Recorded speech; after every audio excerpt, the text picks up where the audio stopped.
Olá, eu sou Viviane Louro, neurocientista, educadora musical e pianista, e vou falar um pouquinho com vocês hoje sobre autonomia do aprendizado, discussões a partir dos conceitos de cérebro social. Nós somos uma construção histórica, ou seja, o cérebro que nós temos hoje como espécie, né? Nós somos a espécie Homo sapiens sapiens. Esse cérebro que nos habita hoje é um cérebro que foi construído historicamente no decorrer de milhões de anos a partir da evolução, né, da socialização com outros seres e na socialização no ambiente. Então, nós fomos, como espécies humanas, nos desenvolvendo e gerando filhos, né, se reproduzindo e gerando novas espécies humanas, né, a partir da demanda no meio. Então, o nosso cérebro ele é uma constante adaptação às demandas sociais, é uma constante adaptação ao meio ambiente, né? E essa adaptação vai modificando o nosso cérebro com o passar do tempo. Então, nós podemos dizer com toda certeza que nós somos um híbrido aí, nós somos uma mistura entre o aparato biológico e o aparato social e o meio ambiente. Não tem o que é mais ou menos importante, né? Nós temos sim uma genética, um DNA que nasce com a gente, algumas habilidades, algumas propensões para habilidades e para dificuldades e para comportamentos e para personalidade e para inteligência e para tudo, mas isso são potenciais que nascem geneticamente com a gente. Que eles vão ou não se desenvolver vai depender do ambiente, vai depender do estímulo que a pessoa vai ter, vai depender das vivências que a pessoa vai ter no meio. Então, nós somos sempre essa mistura entre o genético, entre o biológico e entre o social e o cultural. E quando a gente fala de comportamento humano, quando a gente fala de aprendizado, de cognição, nós estamos falando, né, principalmente no aprendizado e comportamento, de duas grandes instâncias. A primeira que é uma mais cognitiva e a outra que é uma mais impulsiva, digamos assim, uma mais automática, uma mais emocional, uma mais antiga, né? A gente pode chamar de várias formas. Então, o que a gente diz? Que tem o córtex, que é essa camada mais superior do cérebro, né, que é o que a gente conhece como cérebro, a camada superficial do cérebro, a gente chama de córtex, que é onde há o processamento da informação. E é onde há as questões que são mais refinadas do ponto de vista cognitivo, neurológico na gente. E a gente tem o subcórtex, abaixo. Então, o que está abaixo do córtex, o que está no meio de nosso cérebro, em regiões mais profundas, mais interiores, portanto, mais antigas, é o que a gente chama de subcórtex, que tem uma função muito mais voltada para questões de reflexo, instinto, sobrevivência, impulso, inconsciente, emocional, que são áreas mais antigas que elas funcionam de forma mais automática na gente. Então, no nosso córtex, nós temos a capacidade sim, de modular um pouco o comportamento, de tomar decisões e de alguma forma manipular essas questões que são mais cognitivas. Agora, o subcórtex, ele funciona de forma automática. Então, nossas emoções são automáticas, nosso instinto de sobrevivência é automático, nosso sistema de medo, de fuga, de luta, de busca por recompensas, tudo isso são sistemas automáticos que garantem a nossa sobrevivência e que nós chegamos até aqui como seres humanos por causa desses dois sistemas que estão sempre conversando. Que a gente pode falar de uma forma muito, muito simplificada, que seria esse diálogo constante entre o racional e o emocional, né? Então, esse diálogo constante é o que vai gerar o nosso aprendizado, que vai estar na base do nosso aprendizado e do nosso comportamento. Então, quando a gente fala de cérebro, a gente está falando justamente desse sistema de sobrevivência básica. O objetivo do cérebro é sobreviver. Se ele não sobreviver, ele não passa o gene para frente e a espécie não existe. Então, do ponto de vista biológico, a gente precisa sobreviver. E para sobreviver, a gente precisa de duas coisas básicas. A primeira é nos protegermos do perigo, né? Fugirmos do que pode nos causar problemas e que pode nos matar. E buscar prazer, porque ninguém quer se manter vivo se a vida não tem nenhum sentido, se não tem nenhum prazer. Então, todo organismo vivo vai buscar conforto e vai buscar fugir do perigo. Isso é a base da sobrevivência, né? E na nossa espécie, isso acontece a partir do quê? Do cérebro social. Ou seja, nós temos áreas específicas no nosso sistema nervoso que são áreas voltadas para a adaptabilidade humana em sociedade. Nós temos áreas específicas para filtro social, desenvolvimento de empatia, a capacidade de criar vínculos afetivos, de buscar um grupo, de pertencimento, de atenção coletiva, de cuidado coletivo. Isso já é uma conquista neurológica, porque as espécies que vivem em bando, elas têm mais chances de sobrevivência. E todos os mamíferos vivem em bando, têm as suas manadas, os seus grupos. E nós não somos diferentes, nós somos mamíferos também, né? Temos a herança aí dos primatas, né? E esses grupos todos são profundamente sociais. Então, quando eu falo num cérebro social, eu estou falando num cérebro que precisa se sentir pertencido a um contexto, em um grupo, possuir uma identidade, ter vínculos afetivos fortes, participar de uma cultura. É impossível eu nascer desassociado de uma cultura. Né? Um bebê humano é muito frágil e aí ele vai sempre precisar ter um grupo cuidando dele nos primeiros anos de vida. Esse grupo é o que vai influenciar culturalmente ele em tudo, em seus gostos pessoais, desde alimentação, vestimenta, forma de falar, de se comunicar, de entender o mundo, comportamento, emoção, tudo, né? Depois ele começa a socializar com outros grupos, que é o que a gente vai chamar de socialização secundária.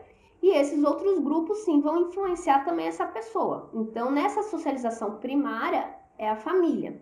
Depois de um tempo, ele vai para a escola, ele vai para a igreja, ele vai para o parquinho, ele vai para a casa dos primos, ele vê a televisão. E aí, a sociedade, as outras pessoas, as outras coisas que acontecem no mundo também vão influenciar o comportamento desse indivíduo. E isso vai construindo quem ele é, certo?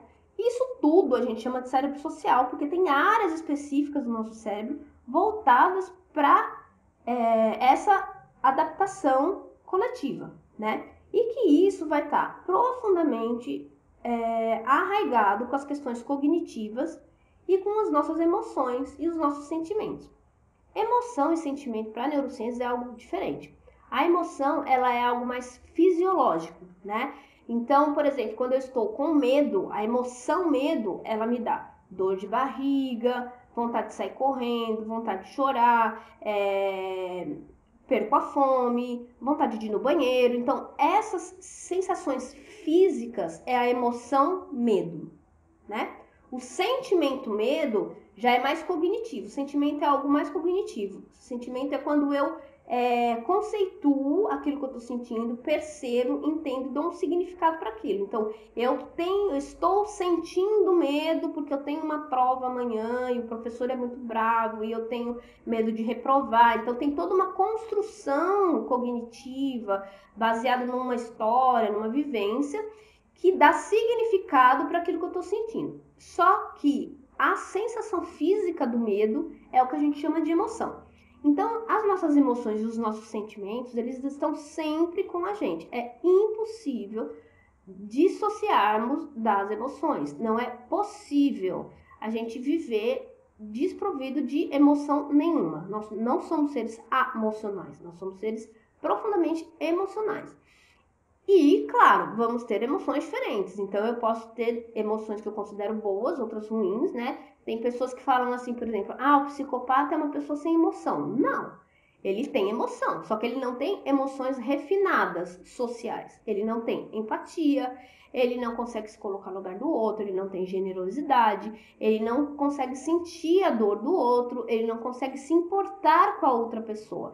Mas ele tem a emoção do medo, ele tem a emoção, ele tem medo, né? Ele pode ter medo de ser pego se ele estiver fazendo alguma coisa errada. Ele tem o prazer, muitas vezes, de fazer o mal para o outro. Tudo isso são emoções e são sentimentos. Ele tem apego, ele tem inveja, ele tem outras emoções. Ele não tem as emoções que a gente considera emoções sociais refinadas, né? Como a generosidade, a empatia, esse tipo de coisa. Mas outras emoções ele tem sim. Não é possível ser um ser sem emoção nenhuma, né? Até a apatia, quando eu estou apático, parece que eu não estou sentindo nada. O não estar sentindo nada também é estar sentindo alguma coisa, que é nada, né? Então não existe a possibilidade da gente não ter emoção, a não ser quando a gente está morto, certo? Então, como é que vai funcionar de modo geral o comportamento para a gente chegar na autonomia do aprendizado, né? Pensando nisso.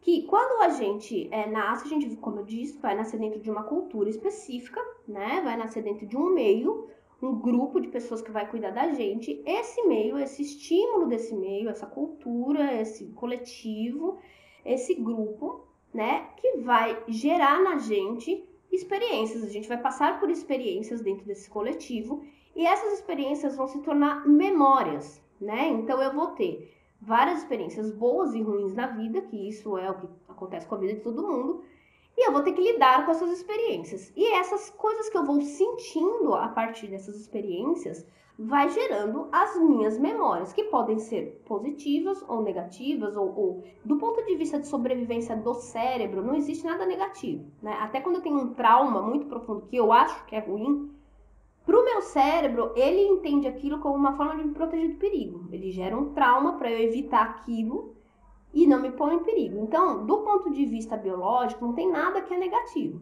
Agora, é claro que do ponto de vista da vida prática, é muito ruim eu ter, por exemplo, medo de fazer alguma coisa e que aquilo me paralise, né?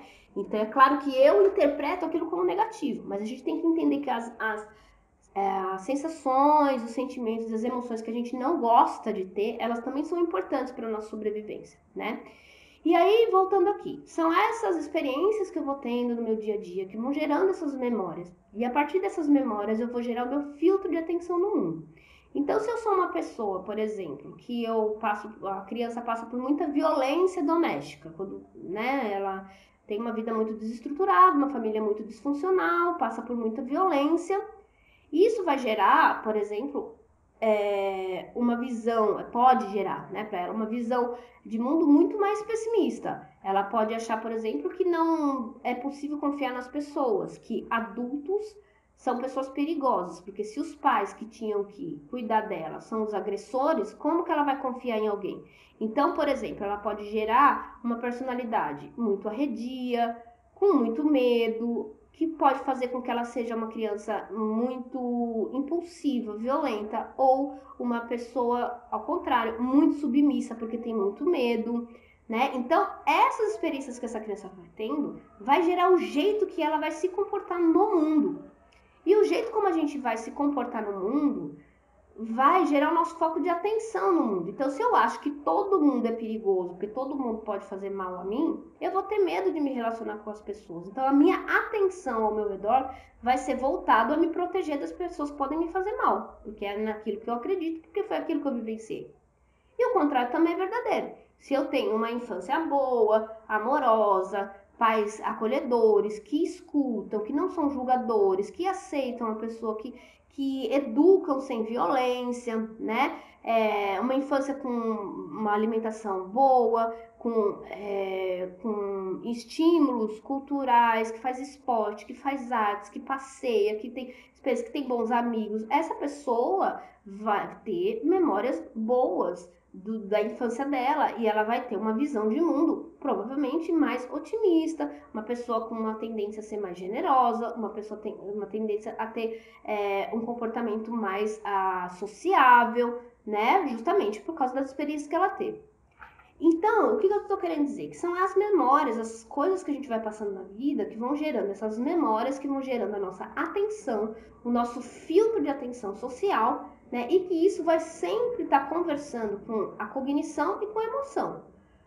A cognição no sentido assim, o que eu estou entendendo dessa experiência que eu estou passando, e a emoção é o que eu estou sentindo com essa experiência que eu estou passando, né? Isso vai estar sempre junto. Então, se eu apanho muito, eu estou entendendo que adultos são perigosos e que adultos batem e que eu não posso confiar. Eu entendo isso porque eu sinto medo. Então, isso vai estar junto.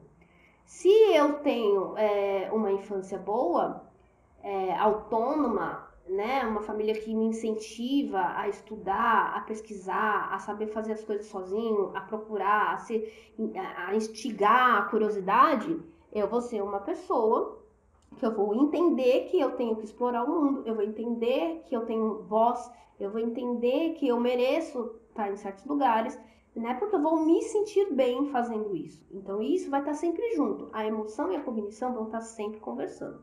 E são essas experiências que vão gerar como eu vou me comportar no mundo e que vai gerar o comportamento cognitivo do meu aprendizado, ok? E tudo isso está ligado ao cérebro social, ou seja, tudo isso está ligado à minha comunicação, ao grupo que eu vivo, às experiências que eu tenho, ao que eu como, ao que eu visto, ao que eu assisto, às referências de comportamento que eu tenho na minha casa, as crenças que são colocadas na minha cabeça desde pequeno, né? Muito bom. Então, de uma forma bem resumida, né, tem um slide aqui que está escrito, né, cérebro social no meio, comportamento e aprendizado, porque é uma via de mão dupla mesmo, né, e que isso vai estar sempre ligado à memória e à linguagem. Por que linguagem? Porque somos seres linguísticos, né? A gente fala, a gente se comunica, a linguagem não é só a oral da língua falada, né? Mas se eu tiver triste e tiver com o corpo para baixo, ou se eu tiver irritada e tiver com uma cara brava, isso também é linguagem, né? Os nossos gestos são formas de comunicação. A arte é uma forma de comunicação e de expressão. Nosso corpo é linguagem, né? Nosso corpo diz, a nossa vestimenta, a nossa postura, a nossa voz. Então, tudo isso é linguagem. Então, a nossa linguagem e as nossas vivências que vão gerando as nossas memórias, que vai moldando o nosso comportamento e o aprendizado a partir justamente desse cérebro social. Então, viver em grupo, né, garante a sobrevivência da espécie, quando a gente pensa na nossa espécie. Isso significa, né, nesse slide que eu estou mostrando aqui, eu vou ler, que o cérebro social está ligado a se sentir pertencido a um contexto, possuir identidade, vínculos afetivos, segurança emocional, reprodução, própria reprodução. Eu preciso ter uma outra pessoa para poder fazer um filho. Então, eu preciso de um grupo para isso, né? E tudo isso é fundamental para o desenvolvimento da nossa autonomia, do senso crítico, das funções executivas, da inteligência emocional. Eu vou falar melhor sobre isso. E inteligência emocional é uma coisa que a gente está tendo que desenvolver muito, né?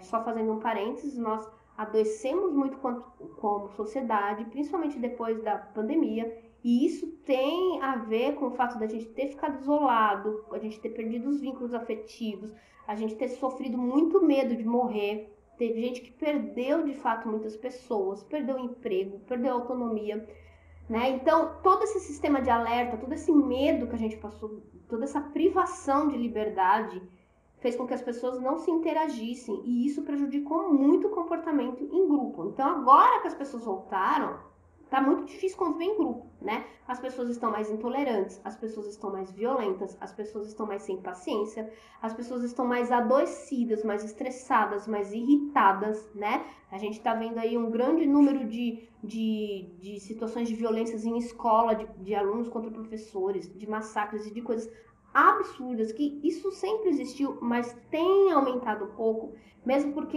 os jovens ficaram isolados, aí eles ficaram mais tempo na internet, com mais acesso a redes sociais, que a gente não sabe a procedência, a influência das redes sociais nos jovens, né? Então eles saíram de um convívio coletivo com pessoas reais e estão vivendo cada vez mais no mundo virtual, e a pandemia amplificou isso. Então tudo isso mudou o nosso cérebro social. E a gente agora precisa resgatar essa inteligência emocional de alguma forma para ser possível a vida em sociedade. E nesse sentido, a autonomia é muito importante. A autonomia cognitiva, a autonomia no aprendizado, né? E isso a gente precisa incentivar os nossos alunos. E quando eu falo, por exemplo, de bases neurológicas do cérebro social, estou falando justamente de regiões específicas do cérebro para a adaptabilidade humana e para justamente a adaptação social e a possibilidade de eu conviver em grupo e eu conseguir sobreviver melhor estando num grupo, pertencido a um grupo, né? E essas regiões, como eu já disse lá atrás, são tanto regiões corticais quanto subcorticais. As regiões corticais estão ligadas ao cérebro, né? Então, principalmente regiões do meu córtex frontal, que é a parte aqui da frente da minha cabeça, da minha testa. O córtex frontal, principalmente pré-frontal, está ligado à tomada de decisão, expressão da personalidade, planejamento das minhas ações, memória de curto prazo, modulação da minha linguagem, julgamento moral, toda a cognição social, eu entender o que é certo e errado, e não só entender, eu posso entender que é errado bater na outra pessoa, e mesmo assim ir lá e bater na outra pessoa. Então, uma coisa é eu entender que não pode, outra coisa é eu me colocar no lugar da pessoa e saber que se eu fizer aquilo eu vou gerar um mal para ela e isso me incomodar. E outra coisa é eu conseguir controlar o meu comportamento. Tem até crianças, inclusive, em alguns transtornos, como transtorno opositor, como transtorno de raiva intermitente. Crianças, às vezes, que são muito impulsivas, por exemplo, qualquer coisa bate na outra. Depois elas se arrependem, porque assim, elas sabem que é errado, elas não queriam fazer aquilo, elas entendem, até se colocam no lugar do outro, ficam arrependidas de fazer, mas elas não controlam o comportamento. Essa é uma falta de descontrole do cérebro, né? Que vem um impulso do sistema límbico muito forte e o lobo frontal não consegue inibir aquele impulso e a pessoa comete aquele ato. Isso acontece com muita frequência, não só na escola, no mundo, né? Quantas pessoas, sei lá, a pessoa buzina, o outro vai lá e mata. Né? Então, você acha que a pessoa que mata o outro no trânsito não sabe que é errado o que ela está fazendo? Ela sabe, agora ela não se controla, né? E existem N motivos do porquê isso acontece e que não vem ao caso agora. Mas esse córtex frontal, que é o último a ser desenvolvido na gente, né? O nosso córtex frontal, ele está totalmente desenvolvido a partir dos 25 anos de idade, né? Então, entre 18 e 25 anos é quando ele está mais amadurecendo, né? O final da adolescência, começo da vida adulta. Mas a gente pode dizer com bastante certeza que uma pessoa até 22, 23 anos, ela não tem condição cognitiva real de entender profundamente os atos que ela comete, né? Não é que ela não sabe o que é certo ou errado, mas ela não tem um julgamento moral maduro o suficiente para ter total compreensão das consequências dos seus atos. Por isso que jovens são muito mais impulsivos. Né? O jovem acha que vai beber e pegar o carro, não vai acontecer nada com ele, se acha invencível, são muito mais ousados, eles querem experimentar muito mais coisas, porque está passando por uma modificação cerebral aí, né? Em que eles precisam ajustar o cérebro quimicamente, e isso faz com que haja justamente esses impulsos todos que são muito difíceis de controlar. Por isso que a gente tem que treinar desde criancinha o autocontrole, a generosidade, a inteligência emocional, a paciência, a capacidade de se frustrar, de saber esperar, de dar o lugar para o outro. Isso daí é de criança, porque a gente vai formando esse lobo frontal desde criança, né? E quando chega na adolescência, é muito mais difícil controlar isso se eu não tive um bom treinamento lá atrás, né? Sendo que isso só vai estar resolvido depois dos 22, 23 anos de idade, ok? Muito bom. Então, quando eu falo do cérebro social, estou falando dessas regiões que são mais corticais, né, do frontal, mas eu também estou falando de regiões subcorticais, o sistema límbico, por exemplo. O sistema límbico é o nosso sistema de emoção e ele está ligado aos nossos impulsos, está ligado a nossa... tudo que é muito intenso na gente, a nossa impulsividade, agressividade, sexualidade, tudo isso é sistema límbico, né? E tudo isso é automático. Então, nós não temos a capacidade de controlar as nossas emoções. A gente tem a capacidade de controlar o nosso comportamento diante da emoção. Então, eu não tenho como não sentir raiva. O que eu tenho como fazer é escolher o que eu vou fazer com aquela raiva. Eu posso sentir raiva e ir lá e bater na pessoa, ou eu posso sentir raiva e me afastar da pessoa. A tomada de decisão do comportamento que eu vou ter diante da raiva é do meu lobo frontal e do meu pré-frontal, bem aqui na testinha, que é a área de tomada de decisão, ok? Agora, a raiva vai continuar ali. né? Eu posso tentar amadurecer, fazer terapia, meditação, ler, fazer qualquer coisa para tentar diminuir essa sensação, o que aciona a raiva em mim.